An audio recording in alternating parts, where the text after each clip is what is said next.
Welcome to our this is our continuation of we do a relationship talk here at the top, a teaching on relationships, forgiveness, the whole ball of wax. So today Dr. Crane said, hey, can you do that teaching here during the Wednesday night? Like, okay, fine. Hey, thing I had to do is just change a few slides. This is good information. Oh yeah, by the way, if you're streaming on Facebook or YouTube, you can type questions in the chat and we'll try to answer those questions at the very end of the presentation.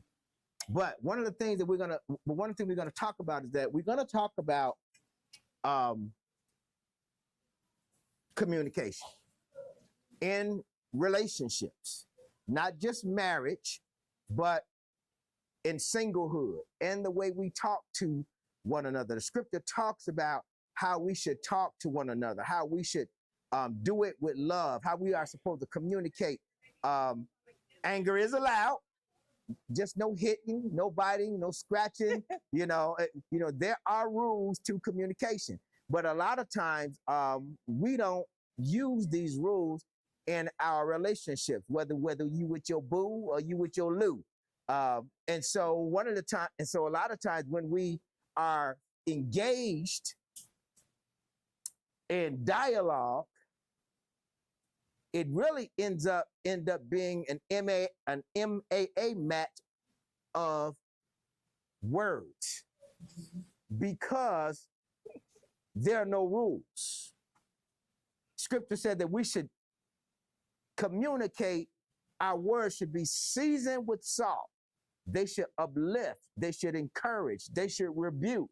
Most of the time we like the rebuke part. So baby, go ahead.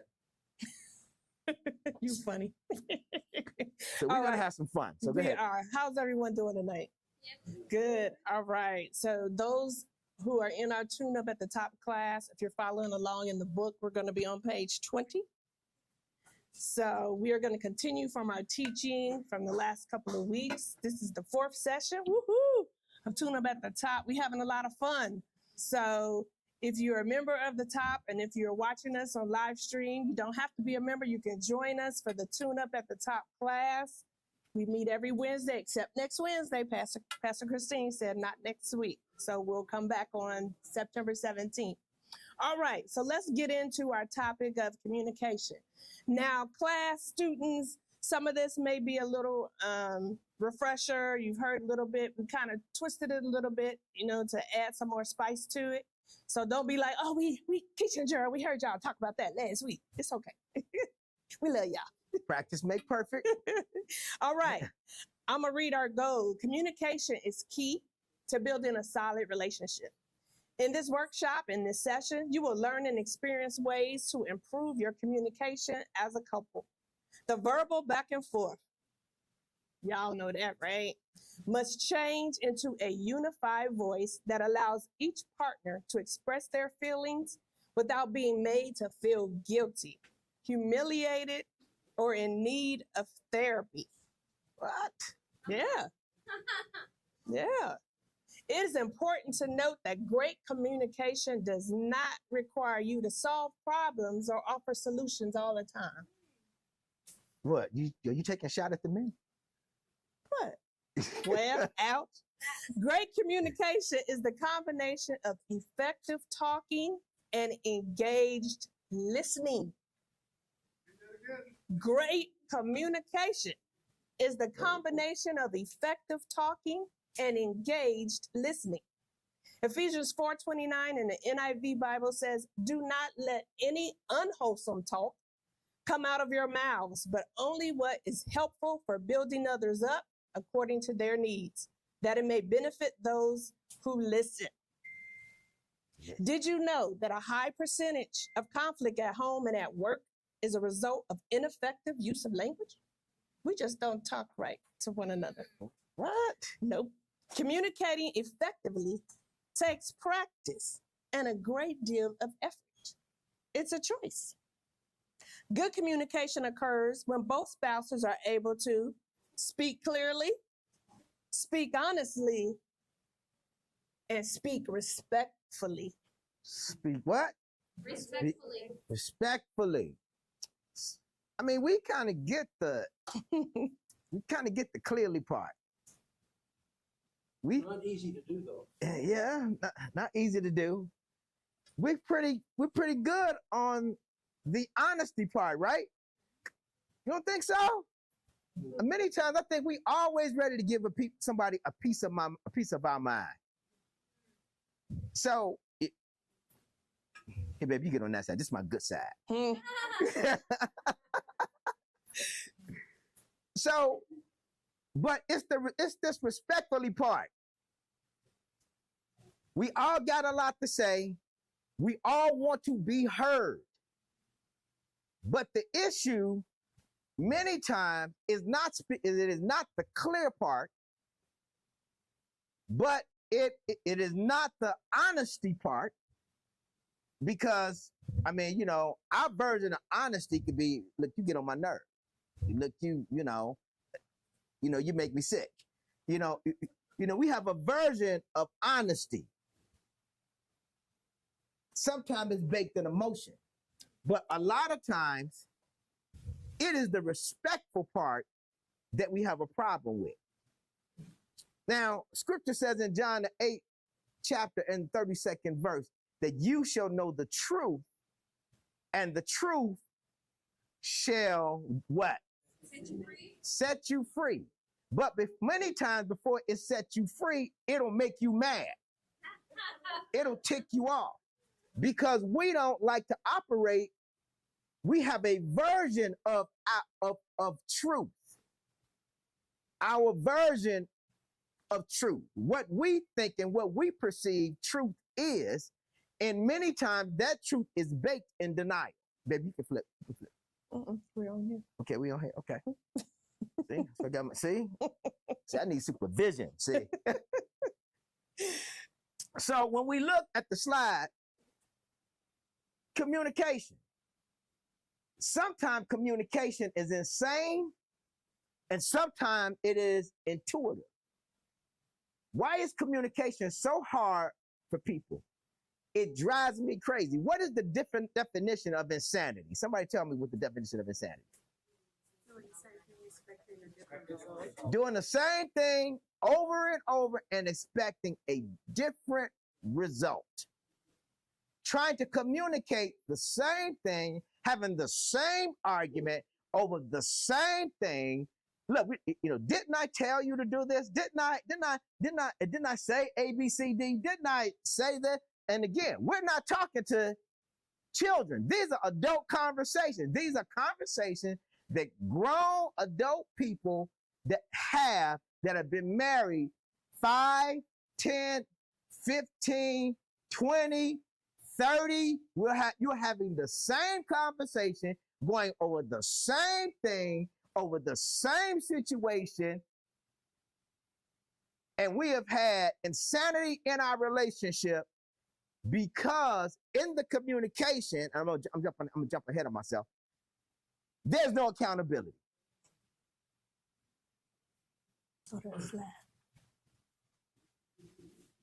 Insanity. Doing the same thing over and over again and expecting a different result is crazy. But when the conversation is intuitive, somebody read that. Having the ability to know or understand things without any proof or evidence, having it characterized by intuition. Having the ability to know or understand things without any proof.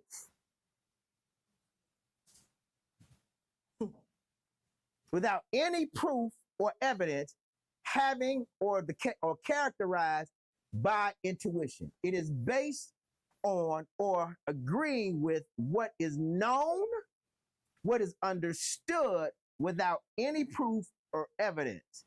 Known or understood. Known or understood. So this intuition, many times we are not many times we're here. We're not learning anything in our conversation, but we want to be here. We want to be what is called being emotionally intelligent. Being emotionally intelligent. And we can't become emotionally intelligent because most of the time when we engage one another, we're at war.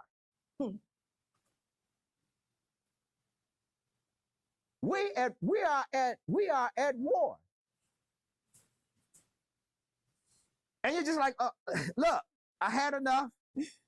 Look, just shoot me already. Just look, hey, look. And we know. We say when you get to this point, you just say, look, whatever you say. Now, my wife never gets to this point. She says that she has an ignore button. Yep, I sure do. And if I could find that joker.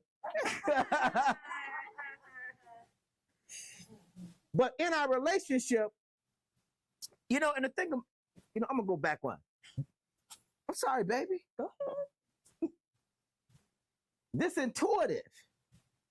We don't become intuitive until we're ready to admit.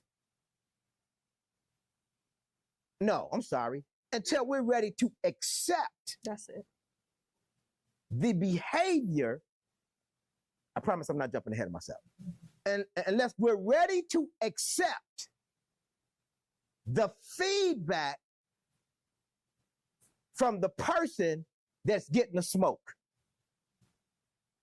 I see. Okay, let me break it down to you. If I'm having a conversation with my wife and I'm out of hand, and she tells me, say, look, hey, you're not going to talk to me like that. Hey, I am not a child. Well, I'm not talking to you like a child. I'm trying to talk to you like a grown-up. But I can talk. Well, I don't think I'm talking to you like a child. See, what I think doesn't matter. Nope. Don't matter. I have to be willing to accept the person that's receiving all the smoke. And this is where we're not. Because many times when we communicate, we don't trust each other. And what happens is that the minute that trigger is hit, we go to war. How long does it take you when you know that you have to communicate something for your war alarm to go off? What triggers off your war alarm? What phrase triggers off your war alarm when it's time to communicate?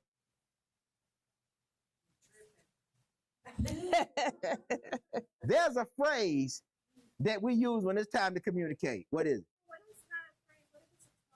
Okay, a tone. It could be a tone. My wife said I'm in trouble. Yeah. Okay. Go ahead.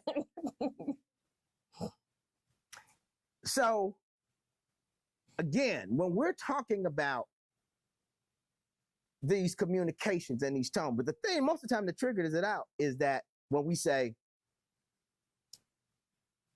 I want to talk to you about something.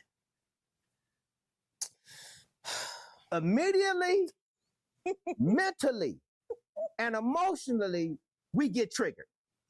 And that's for real. Like, I wasn't acting. Like, I do that. And then I'll say, what? I really try to be nice. I'll be like, what are we talking about? Sometimes I feel like, what are we talking about? But, I try to make it come out. Okay, what are we talking about, dear? See, but that doesn't work because I could never play cards with her. I tried. We tried to play spades together. I mean, it was just horrible. It was a marriage counseling disaster. And then I said, okay, we can't be on the same team. So now I was on the opposite team with her. My wife has tails. Her emotion shows up before anything else shows up when it's time to talk. All right here. Yeah. Our emotions show up And guess what? You don't even know it's showing up. Your switch, you go into war mode. Yeah. He'd be like, look at you. And I'm like, I didn't say nothing. He said, you didn't have to say nothing. The look on your face. What? And then I try to, clean it up. Like, I'm listening. All right, so you got to know your communication style. Go back. Want me to go back? Okay. Yes, I want you to go back. Want me to go right there? No, to the next slide. My hair. The next one? Yes. The next one? One more. Oh, you want me to go up? There you go. She did say back. You all heard it. You heard her live. Among millions of people, she did say go back. Come on back. Okay. Follow. Okay. So again, this is how we feel sometimes in our communication.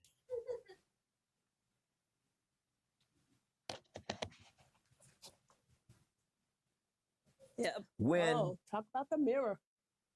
this mirror, we talked about this in our class.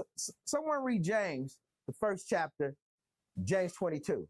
I'm gonna step out of the way. 23 and 24. Come on, somebody read that, please.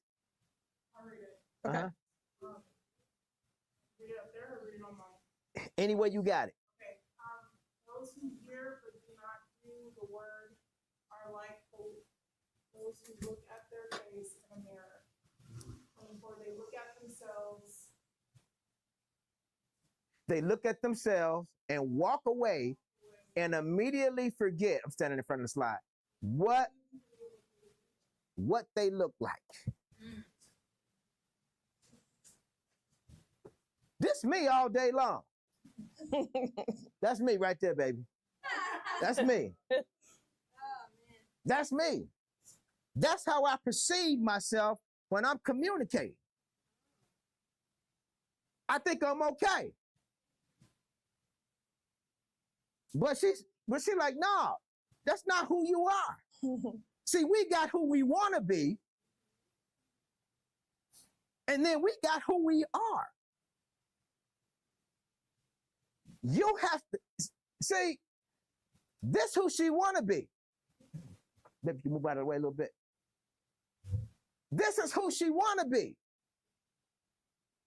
But the people that experience you, the people that experiences us, when we engage one another in relationships, many times, that's who you really are.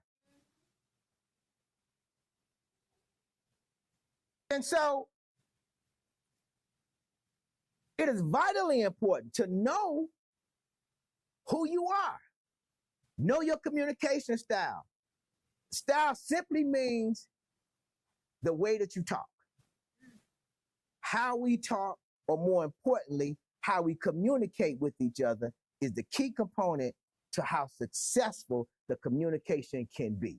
Now, in my mind, I have to say my part, baby. Okay, say your part. Thank you. Say your piece. Okay. So I remember telling my husband, Reverend G, one time when we were in wonderful conversation, he was at a 20. Because he don't start at 1. He'll go to 10, and then we at 15, and we at 20. And then I say, you need to bring that down because I'm not listening to you. And his response, I'm not at 20. I'm just direct. Oh, come on. How many of y'all heard that before? I'm not at 20, I'm direct. No, you're at 20. So let's start this conversation again because I'm not going to talk to you. You're going to talk to the hand and I'm going to say no. And I'm going to get up and walk away because how you're talking to me is just not good. And I'm just not going to listen to you. So I'm just being honest. So what I had to start doing is metering him, or as he said, record him. So he could hear himself. So he can make the changes. That's right, Dr. Harris. And like he said earlier. Oh, you found that funny, Dr. Harris? You found that amusing. His perception of his communication did not match the reality of where he was at that level, where he was at 20. He had a different perception. The man in the mirror. So I'm like this. And he thinks, he's just talking normal. And I'm like, you're not. So I need you to be a little bit more respectful. But I'm direct. That's not direct. See, that's direct to me. See, in my mind, I'm not at 20. I'm speaking I'm speaking normal language. I'm at a 10. I'm just fine. This is what I look like when I communicate. I'm direct, I'm poised, my hand is on my hip, I got my good side showing, and we are having great dialogue. Go ahead, Mark. Mari. So you're saying that tone does matter, though. Tone does matter. It does. Tone matters. Volume matters. Intonation matters. All of that matters. But I didn't think, I thought I was okay until I got dimed out. She recorded me.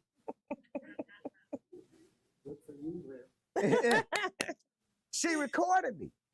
And the person that I thought I was, pointer, but it doesn't show up in blue. Was that guy. You see, his body weight just means that he out of control. And many times we are out of control. Baby, go ahead. Okay. Talking by itself is not the same thing as communicate. You're just saying words. Okay. To communicate, there must be a sharing of information and receiving information by both individuals.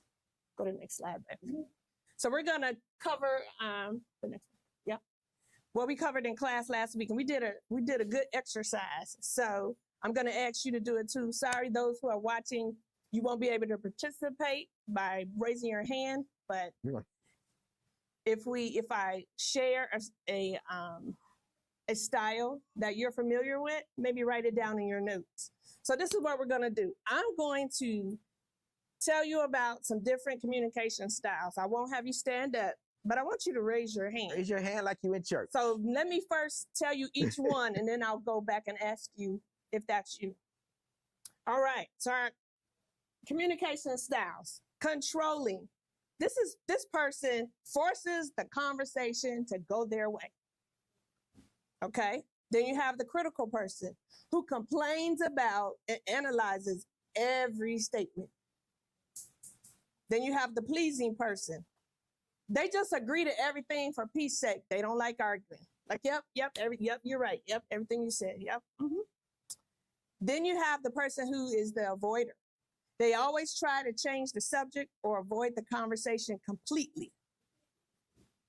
Then we have my husband's favorite. What? Go to the next slide. I'm not. Go No. next slide back. Go to the next slide back. That's your favorite. That's not my favorite. Go to the next. Nope, I refuse. Okay. Come on back. All right. So my husband's favorite, because I say this is him all day long. The know-it-all. Who thinks they are always right about everything. Then we have the victim. Everybody is always picking on them. Everyone else is wrong and hurting him or her for even mentioning a concern they may have about the victim. Victims tend to crumble when discussing anything with them. So I'm gonna go back. So just by a show of hands, who would say they're controlling? They have a controlling style. Okay. All right, who is the critical person? Who is the pleasing person? Okay, and you can have more than one. Yeah, you can have more than one. All right. Who's the person that likes to avoid the conversation altogether? The avoiders. All right. Gerald's favorite. Who are the know-it-alls? All right. The know-it-all. All right, my know-it-all, stand up and give me some love. Come on. Go stand up and give me some love. Come on. Look at that. Our fault God gave us a double portion. All right. And who feel like they're the victims? Everyone's always picking on me. I'm always wrong. Okay. Now I'm going to flip it. All right. If you asked your spouse, your girlfriend, boyfriend, fiance, how they would characterize you, would they say that you're controlling? Raise your hand. Would they say that you're critical? I got three. I got three. That's all? Would they say that that you are pleasing? You're too pleasing. Okay. You avoid conversations. Would they say you're the know-it-all? And would they say that you are the victim? That's good. So we did an exercise with our class last week. Hope y'all did y'all homework. Tune up at the top, students, where they shared how they assessed themselves, and then they were to go home and do the homework assignment and talk amongst one another with their spouse, significant other, as to how they perceived one another. All right. So now, baby, go here. Yep. Yeah. Talk about that person. Whew. Wow. You got it. Talk about that person. Not for 10 minutes, though. But share what you want to share. So we talked about the controlling, critical, pleasing, know-it-all, victim. But I was this ugly person. And I was giving my testimony about this at the end of class. Most people, they were gone. We were kind of really done with class. So people that heard it, people that were still left heard this. Go ahead. So in my third year, in our third year marriage, we are on our way to church. And so, in your third year, even though I knew her the whole time in our relationship, I was very controlling. Now, I mean, bad. I was a know-it-all. And in my mind, because I am the one that is called to preach, I am the one that is anointed, I am the one, she don't know nothing. And he said it. And I said it. Uh-oh. And so in our first 3 years of marriage, I was a horrible husband. Can you say that again, brother? I was a horrible husband. I demeaned her. Oh, no. I kept my foot on her. And I used the Bible to back it up. Mm-hmm. That's even worse. Mm-hmm. That's right. That she should submit. And she should do all of this. And nobody knew. And I thought I was right. And she would just go in her room and go cry. Yeah. For 3 years, she would never talk back. She would never say nothing. She would just go in her room and cry because she thought that was being she was trying to obey God. But at the same time, for 3 years, I was an abuser. But I didn't know that I was verbally abusive. And then but the worst part of that is one thing to be verbally abusive. It's another thing to be a Christian and be spiritually abusive. Come on, babe. The tape recorder then? I didn't have to take no doc. We're 3 years in our marriage. Yep. Open your space. And she get in the business every time we have a conversation. That's sad. And so one Sunday, I'm dressed, going to, we're getting dressed, getting ready to go to church. And we're in the midst of like an argument. I said, well, I'll just meet you downstairs. I can almost remember what I had on. And as I am walking, leaving the bedroom, I get to the living room and I hear this voice. And that voice says to me, you're the problem. So then I look over my shoulders and I hear the voice again. You're the problem. I know at that moment that's God.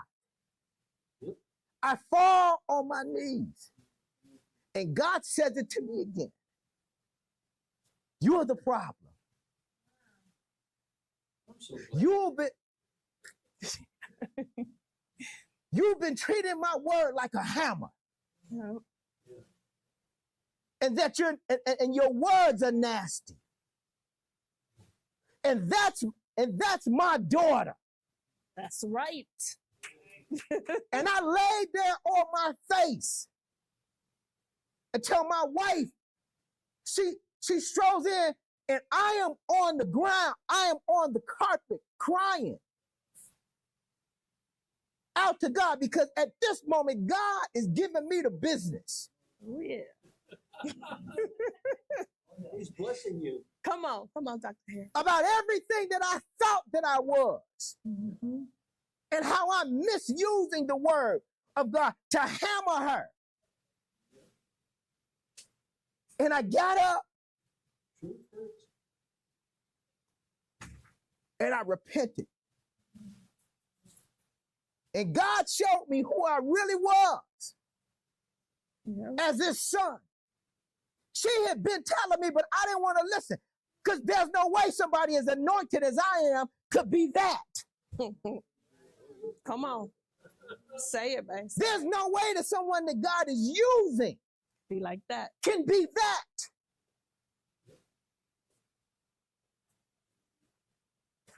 How can that be? And God had enough of it, because I wouldn't listen to her, and God came for me. Mm-hmm. And if God ever comes for you, because we don't want to accept the grace that he's given at first, if he come to you, it's not going to be pretty. And his exact word was, "That's my daughter." No. And I'm not pleased by the way that you treated her. Nope. And that all the Bible and theological school was going to get me out of this conversation. And I felt a heavy repentance and a sorrow. And then I'll never forget, after that, Liberation. she read me the riot act. She said, "This is what I've been trying to tell you." I got up off my knees. She was telling me, and I got tears running down my face. She getting some things off her chest. I told her what happened. I said, "God," I said, "I repented. I begged her. I asked her to forgive. I said, "Please forgive me." And then she went on to tell me about how I was crushing her.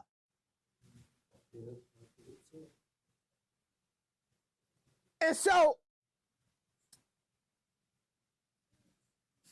after she got it off her chest, I said, "Do you feel better?" I said, "How'd that feel?" No, you tell her, babe. It felt good. Then she says to me, she says, Tears in my eyes now. she says, "I'm not done. I'm going to tell you some other stuff. Yeah. Yeah. And I ain't going to never let you talk to me like that again." That's right. Then she started going off on a rant. And I have yet to put Jack back in the box yet. Jackie. So since he's there, I used to talk to my husband and I would say, all you say to me is negative things.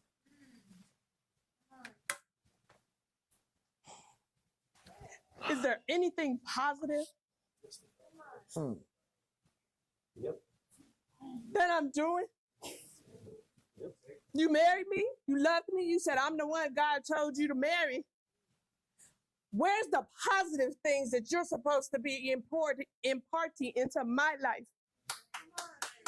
All you're doing is crushing me. All I hear is what wrong I do. Where's the good that I do? Y'all see that? It's deep. Yeah. We're 36 years beyond it, but it's deep. It's real. We told Real. y'all we're transparent. We share our lives because God has brought us a long way, Pastor Juan. A long way. Okay, go ahead. There are many common barriers.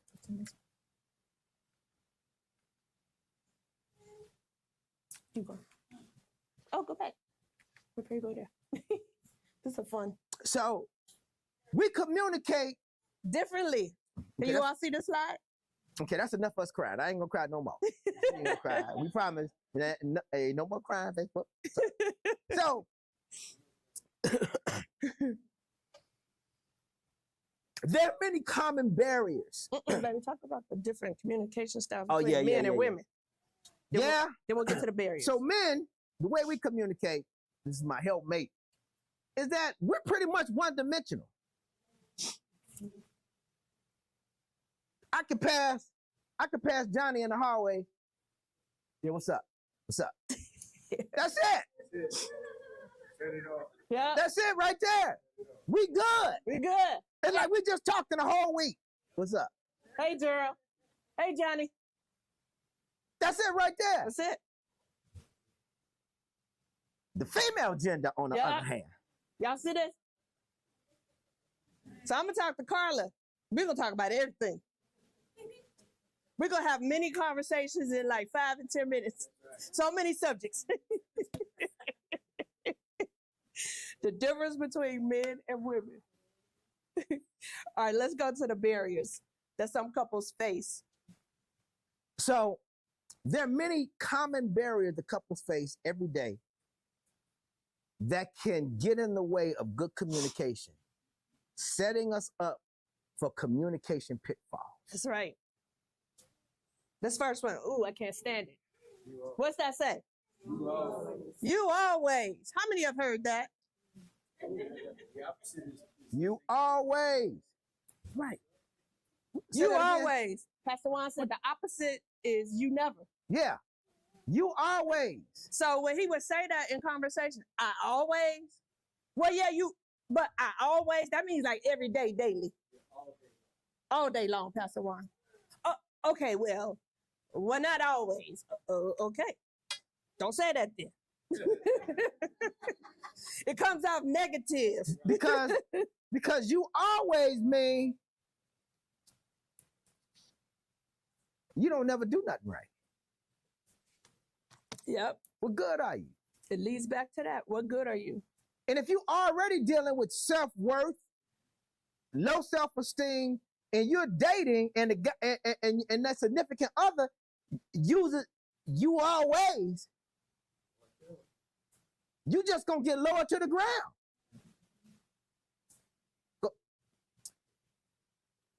When we have dialogue, you want to stay in the present. Yep. Stay in the present. So a week and a half ago, we having a conversation. We're gonna stay in the present.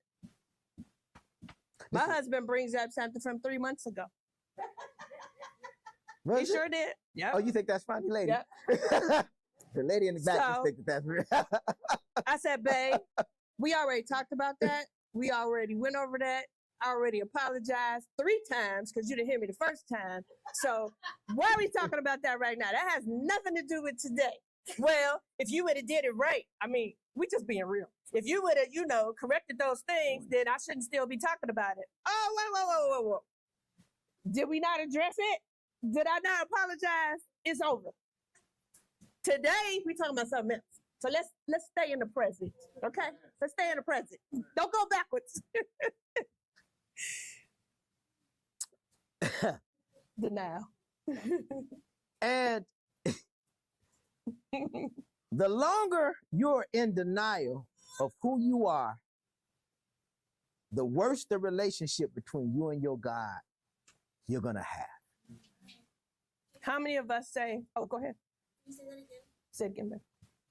The worse you are, The longer. the longer you are in denial of who you are.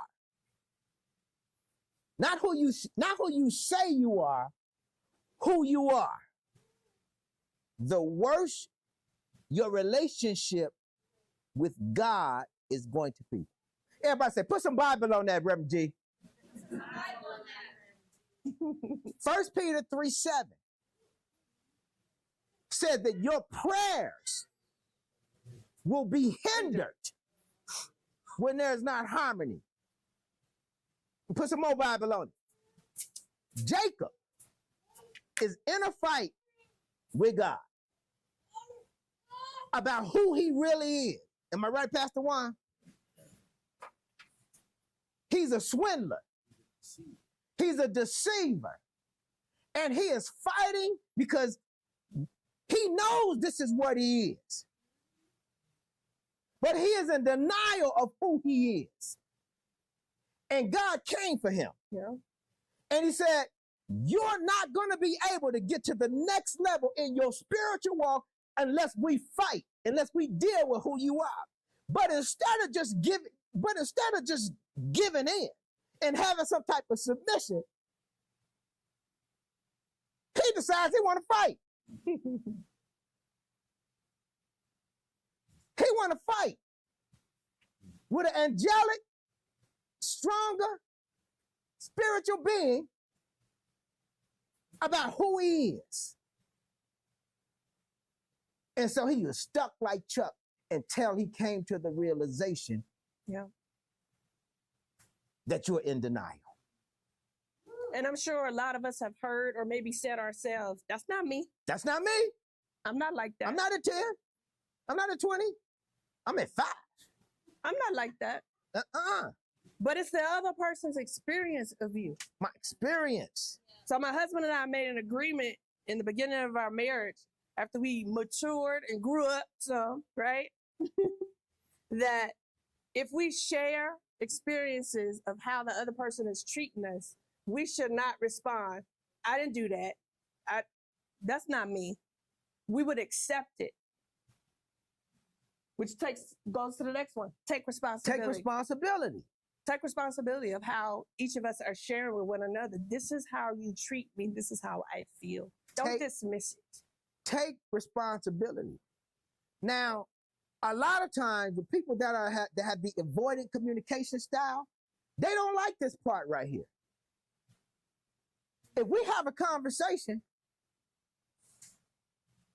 that, I see you. If we have a conversation that, this used to be me, when I'm in Chicago and I go to the suit store, I'm only gonna put $500 on the credit card, and this is the credit card we gonna use. If I spend more than $500 on the card, or if I want to get something else on the card, I was in a suit store. I need to pick up the phone and make a call. One guy said, oh, you got to get permission from your wife? Excuse me. I said, yeah, I do. Because we have an agreement.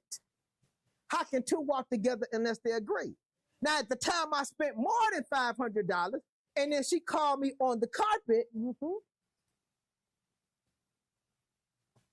We communicated about what we wanted the results to be.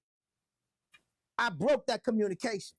That's right. Then, instead of accepting the accountability for it, I went for tit for tat. Because you did this, I did that. Because you did this last time, I did that. Am I telling myself that was that 3 weeks ago? Yeah. Because you did this, I did that. These 3 areas is what the child comes out in. Because how many of us have conversations with one another? And like I said, stay in the present. So one partner will tell the other about something that displeased them, and then the other person, well, you did. You did. We're not talking about me. We're talking about you. Children. Children. That's when the 3-year-old, look, everybody got a 3-year-old or a 5-year-old wrapped up in them when it comes to arguing and going to war. And you ought to know that. My 5-year-old name is Jerry. He got a name. He got a personality. Yep. Now the 3-year-old don't only show up at restaurants when I'm dropping food and stuff, right? And at home.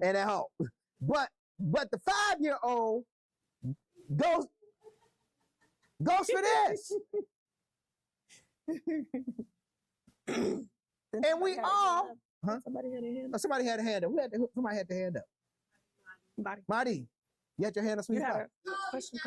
Okay. Saying that the people who have the avoidant, that's like their parents' fault, is the one that can for that's right. And so it's kind of giving it. I was like, oh, okay, I see. Okay. Thank you. Because, okay, we say this in class. Marriage is for what? Grown folk. Come on together. Marriage is for what? Grown folks. Thank you, Pastor Richardson. Marriage is for grown folks. When we get in here, these barriers, the children come out to play. Your immaturity, our immaturity comes out to play. And it comes out to play because we have agreements, and when we don't live up to those agreements,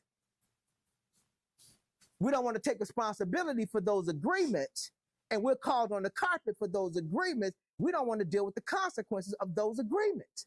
You broke the agreement. And then we come out and say, I'm not a child.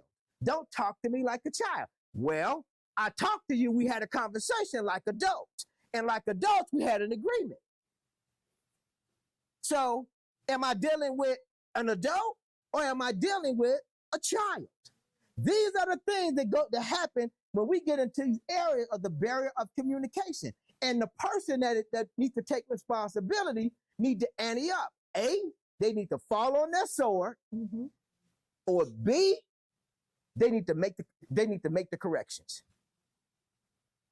Because communication in marriage is for what? Grown folks. Okay. All right. Okay. Know how to say, I'm sorry. I'm sorry. Do we say I'm sorry? Do we say I'm sorry? Yes. Do we mean it? Yes. Or is it just, I'm sorry? Sometimes. Okay, that's real. I'm real. Yeah. That's real. Thank you. Yep. Now, I hope you ain't got a sorry like my wife. All right. I'm sorry. I said I'm sorry. I said I'm sorry. That's just gonna that's gonna keep me on the throne. Go ahead, Pastor Juan. Scripture behind it. You said, and there's a scripture in Psalm says, "Let the words of my mouth Come on. And the edification and the meditation of my heart. Come on, be Pastor Juan. Be acceptable. Just because it comes out of my mouth, Woo! if it's not in my heart, God said, "Shut up." That's right. Yeah. Yep. Let the words of my mouth, I think it's Psalm 1. And the meditation of my heart. 14, I think. Let the words of my mouth and the meditation of my heart be acceptable in thy sight, O Lord. Not just what I say with my mouth, That's in your heart. but if I don't need it in my heart, God says that, Questions. there's no valuing. As a matter of fact, you're making it unvaluable. Not just the person you're talking to, but yourself. Because we're all adults right here. Because God didn't say that. I'm saying it because it's BS what you're saying. Ooh. You don't mean it. Yeah. That's ugly. That's the ugly. That's the ugly. Psalms 19. I'm sorry. Go ahead. It's Psalms 19:14. 14. Oh, 1914. Yeah. Got 2 minutes. My wife said Okay. we got 2 minutes. The next point is say what's on your mind. It's okay to say what's on your mind, but it's how you say it. Presentation. Presentation. That tone. Tone. So I've had conversations with my husband where I'll say, you know what you're saying to me is right, but how you're saying it, I'm just not receiving it. It's ugly. Then I've had conversations where I'll tell him, what you're saying is true. I just didn't want to accept it because I didn't want to believe that I'm that person. We're talking about maturity in marriage. So it was hard for me to accept it. So as my husband says, you throwing a ball back. Yep. You throwing a ball back. I need you to catch the ball He needs me to catch the ball, not say, that's not me. and not hit the ball back. Don't hit the ball back here. Don't hit the ball Don't hit back. the ball back. I need you to catch the ball. Other things, because you said something earlier, we got to watch. Okay, here's a good one. We'll probably end on here. Things like, you look fat in that dress. Oh no. Don't say that. So my husband, so yesterday, he was Laugh. like, so what are we supposed to say? So I was being comical. I said, women want to hear you say, baby, you are just so fine. You look so good. No. That dress is just not very, it doesn't do you any justice. And he's like, really? Men aren't going to say that. We lying now, huh? So then I told you to say it which way? What did I say? Let's see if he was listening. Well, I said, you know what, babe? About 6 months ago, that dress was working, but we went out, we went to Vegas and, we put on, we both put on a little, some That's the Dunkin' Chicago. Yeah, I said, so, maybe you put on something. Okay, I'm in. And then what she'll do is she go to the mirror, she's like, yeah, you're right. Yeah. One Sunday, I'm walking out, my fine self, and I got my armor, I got my armor muscle shirt on. Yeah, that's right. She's gonna be mad at me. I got my armor muscle shirt on, and so I'm going around for the offering. Mm-hmm. Helping with the offering. Helping with the offering. Very visual. Got my orange shirt on, and she's waving like it's in the back. I'm like, okay. I said, okay. So I get back there. Baby, what's wrong? She said, just sit right here. I said, what? She said, look. I know in your heyday, that orange shirt was popping, but it looked like you got a pumpkin. It's October. It looked like you got a pumpkin in your shirt. Baby, your stomach is sticking out. It's hanging over. It's not a good look, baby. Baby, just sit down. Baby, just sit down. I really told him that. I said, please sit down. I said, it's enough of y'all ministers and ushers that can help with the offering. I said, that don't look good. Wasn't a good look. I think I'm popping. Yeah, you're right. I was popping all right. I was popping the other way. All right, we're going to end with these other two statements. You don't have to raise your hand. I'm not going to ask you to do that. How many of you have heard statements like, you really make me sick? I wish you were more like so-and-so. They give you a name. I wish you was like so-and-so. Well, you should have married so-and-so because that's not me. We have... You're like so-and-so, right? Right. We have to be careful. It's okay to speak your mind, say what's on your mind, especially from your heart, but we shouldn't be damaging to the other person in what we're saying and how we're communicating because it hurts. Yeah, relations. You can. I'll wrap up with this. Yeah, wrap up with that. And if, want to find out if there are any questions in the streaming world. The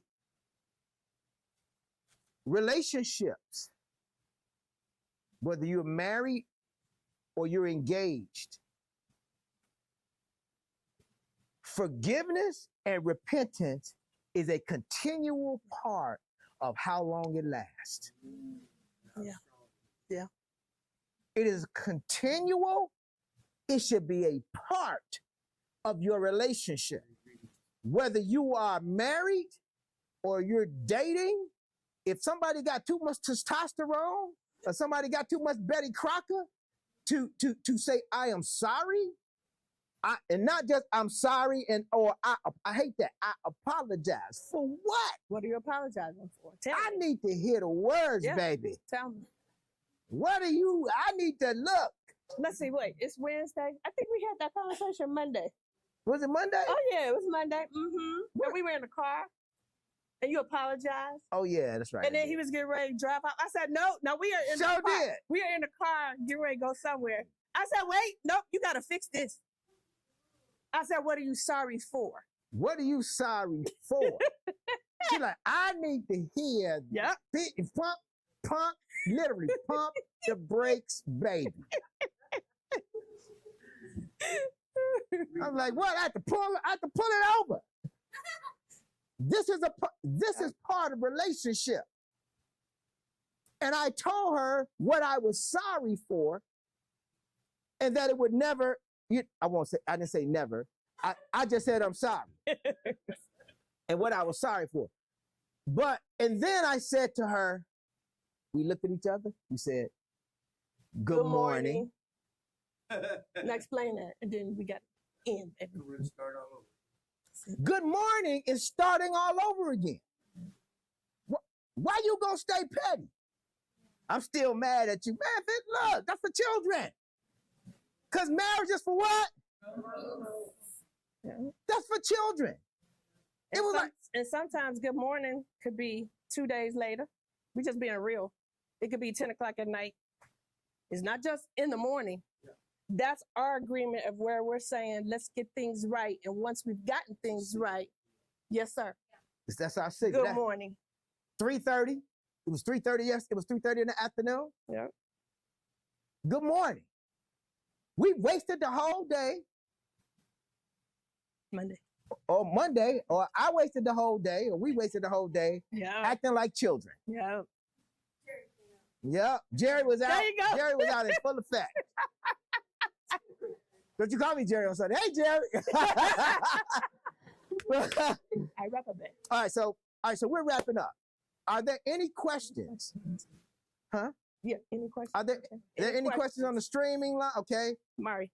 I just want to make sure. So, because I know you said that, because obviously the tone is the thing for me, right? So, and this is more for Reverend G, when did you start accepting the fact that that was a thing for Keisha, like your tone?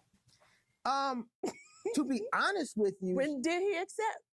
Okay, let me hear what you're going to say. Because he accepted as part of the argument. It's not Right? what you're saying, it's your tone. okay. So we're talking present day. All right. She recorded me So that was the recording. because she kept telling me how I was talking, and I wouldn't change, and I would not accept. I would not accept the bone of my bone and the flesh of my flesh. I would not accept. I want you to have to think about this. Now, when you think about it, it's gonna sound crazy to you. Turn around. I would not trust the person that loves me the most, the person that had the most invested in us as a team. Mm-hmm. I would not trust that. Why? Because I think I know everything. Yep. Because I don't want to be who she said that I am. So, for non-believers, I believe it's going to be like this in heaven. We're going to be standing in the judgment. And we're going to have to give an account. And we're going to act like we got amnesia. and God going to say, Gabriel, roll the tape. Right. Roll the tape. Come on now. It's a video. Roll the tape. Hold on, Kim. She recorded me Sure did. and dropped the mic. Yeah. And I'm at 10. I'm having a conversation. I think I'm at 5, but I'm at 20. And I would say he learned that, but I was laughing earlier because I was like thinking, did he stop? Right? Just being real. But when we have present conversations, if he slips a little bit, he'll say something in terms of, I'm just direct, like we said earlier. And then I'll say to him, and I'm saying to all of you, how we communicate with one another and how we treat one another is a choice. Say it's a choice. It's a choice. So I choose to respond either in a positive way or a negative way. Now I can respond with hurt. I see your hand. I can respond with hurt, but how I come back with that, do I have to be nasty about my hurt? Because I'm a hurt you because you hurt me. That's not, God didn't say That's we my supposed child. to do that. The children are coming That's out to the play. children. Coming out to play. So I would tell him, babe, you have a choice in how you're talking to me. Because how I'm receiving it, it's not good. Yes. I remember the person like we asked from Dallas, Texas. When we intend to try to get a point across, we get it out. Like I get it out, but I'm not doing intentionally trying to get out. Right. It's just something I was bothered. You're saying we're trying to make a point about you getting out. Like, I'm not dick trying to ring the door, like, take it down. I'm like, it's our dad's fault. Let's see what we talking Yeah. about. We have to get out. Yeah. And I'll say this to answer your question again. Sometimes we communicate from a place that has nothing to do with the person that you are talking to. Yeah. Let me put some life on it. Okay. All right. Let me do Keisha. Look, she never did this because she ain't that hood.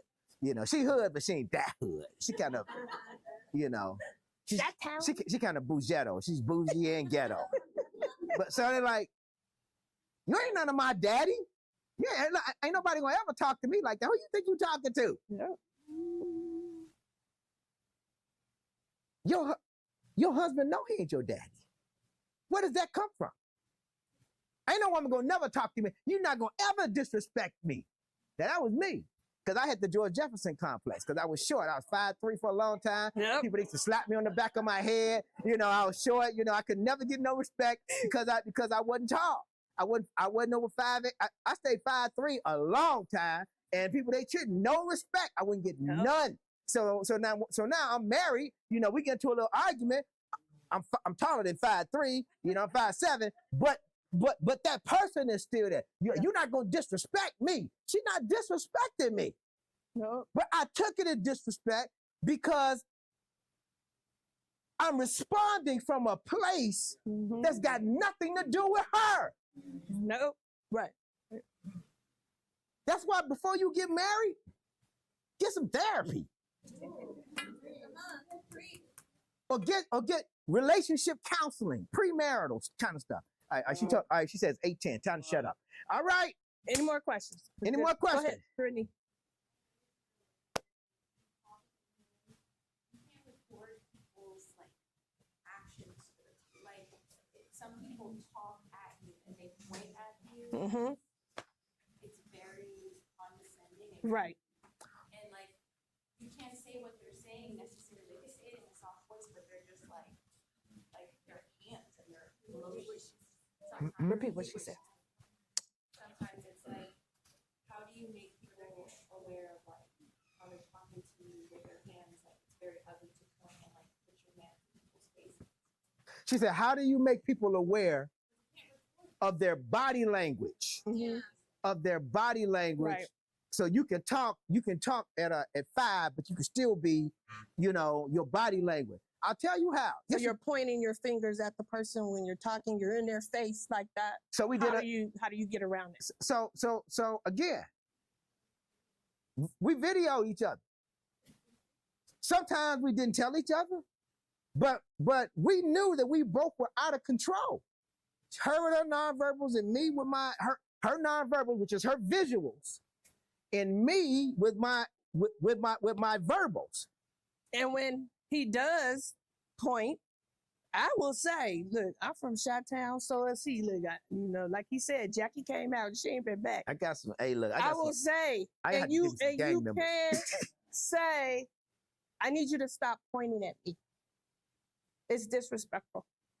So what you do is that you say, hey, we're gonna sit down and have a conversation, and we're gonna record each other. Yep. And you put the phone on them. They put the phone on you. What is this going to do? This is going to make you behave. It's going to make you practice. And that is so true because we've had conversations and I'm really not for it and I don't want to talk, but I feel like, okay, I'm going to the principal. All right, sit down. Okay. That other side of Keisha come out like, okay, what are we talking about? All right. And he will say, I'm going to record you. Now, all the way up to he's going to record me. The minute he says, I'm going to record you, literally, I am like Miss Little Prissy, because I don't want it to be.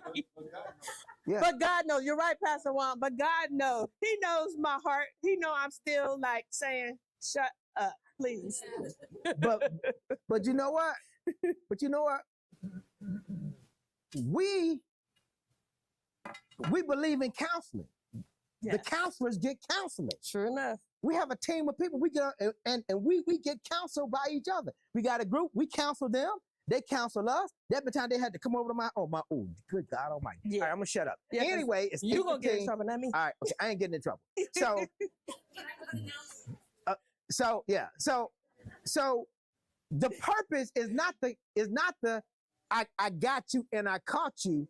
The purpose is to make you have mature conversation and then to understand so the other person knows how they operate. The goal is not to say I got you, but sometimes I got you is necessary. You don't tell them you're recording. You don't tell them that you're recording them because they need to know exactly what kind of person they are. Then sometimes when you move through that, when you start, okay, when you recognize we need to be better communicators. Okay, babe. Then you start telling each other, hey, I'm recording you, or you record me, or we record each other. Yes, sir.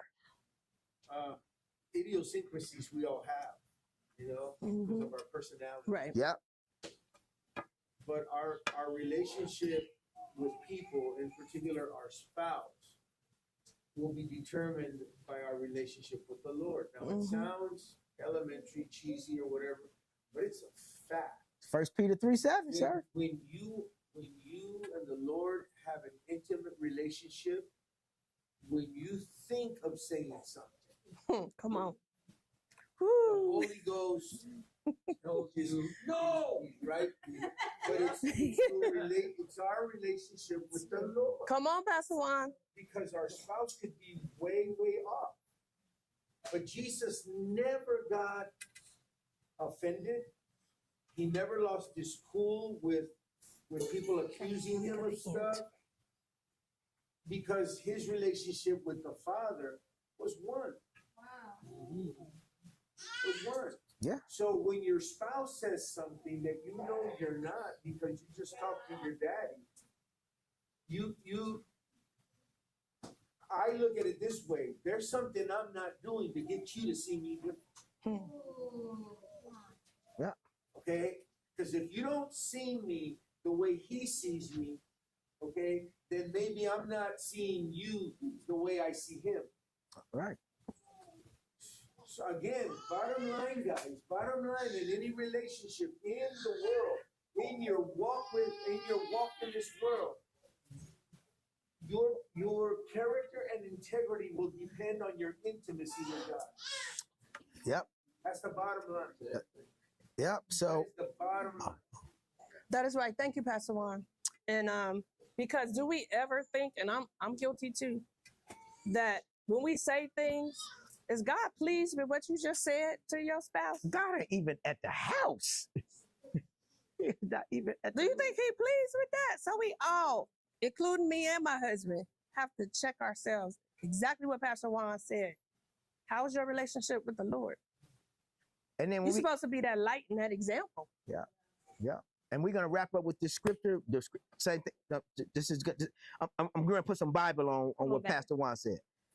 1 Peter 3:7. Everybody get it down. 1 Peter 3:7. It's one of my favorite scriptures. Husbands, live with your wives in an understanding way, or according to knowledge, showing honor to the woman as a weaker vessel, since they are heirs with you of the grace of life, so that your prayers, your communication may not be hindered.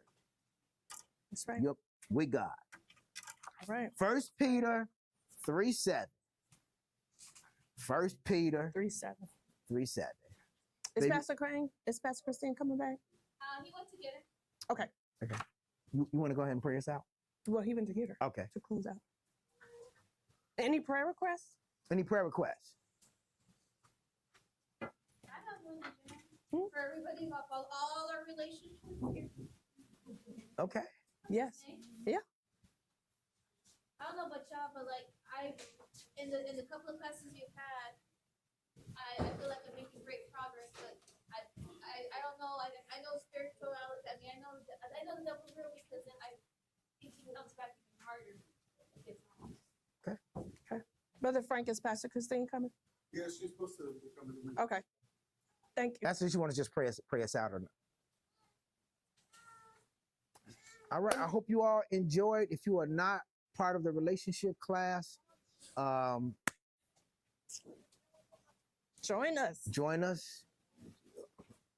I think we're done. I think we're done recording, right? Yeah, we way off.